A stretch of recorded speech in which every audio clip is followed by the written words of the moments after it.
ஆந்திர மாநிலத்தை பூர்வீகமாக கொண்ட வெங்கட்ராவ் 25 ஆண்டுகளுக்கு மேலாக ஃபைட் மாஸ்டராக தமிழ் சினிமாவில் பணியாற்றி வந்தவர்.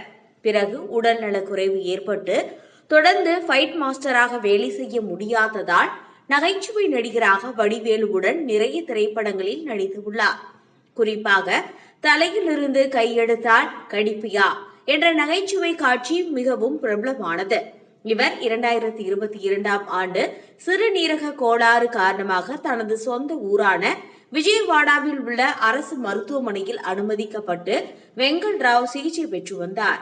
நீண்ட இடைவெளிக்கு பிறகு சுராஜ் இயக்கத்தில் வெளியான நாய்சேகர் ரிட்டர்ன்ஸ் படத்தில் மீண்டும் வடிவேலுடன் இணைந்து நடித்திருந்தார்.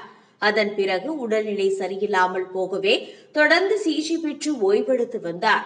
இந்நிலையில் வெங்கட்ராவ் தனக்கு உடல்நலக்குறைவு ஏற்பட்டு சிகிச்சை பெற்று வருவதாகவும் மருத்துவ சிகிச்சைகளுக்கு பொருளாதார ரீதியாக யாரேனும் உதவுங்கள் என்றும் கோரி காணொலி ஒன்றை வெளியிட்டுள்ளார்.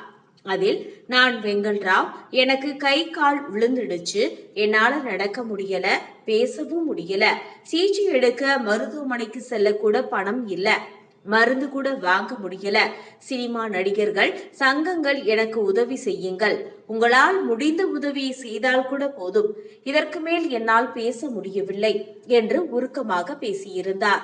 இதற்கு சமூக வலைதளங்களில் இந்த காணொளி சமூக வலைதளங்களில் வைரலானது. இதனையடுத்து அவருடன் நடித்த நடிகர்கள், திரைத்துறை சங்கங்கள் வெங்கட்ராவிற்கு உதவிட வேண்டும் என்று பலரும் சமூக வலைதளங்களில் கோரிக்கை வைத்து வருகின்றனர். இது பற்றிய உங்க கருத்தை பதிவு பண்ணுங்க.